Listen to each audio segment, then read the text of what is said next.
Garland has recently launched a new splash shield to fit at the rear of the grille. This is a side view of the splash shield, the front view, and then the underside of the splash shield. These will be located at the rear of the grille and assist with daily cleaning.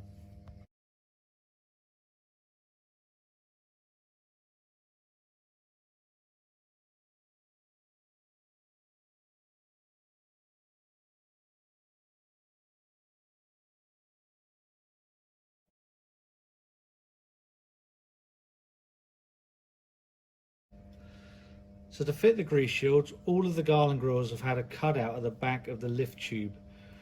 This cutout sits into these small connection fittings on the splash shield itself.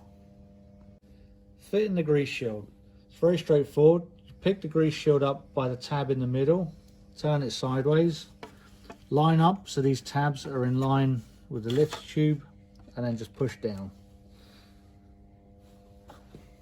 The seal should be all the way down to the base of the stainless steel backsplash, and that's it now fitted. Removal of the grease shield is very straightforward. Pick it by the middle section, lift it straight up, and it now comes up.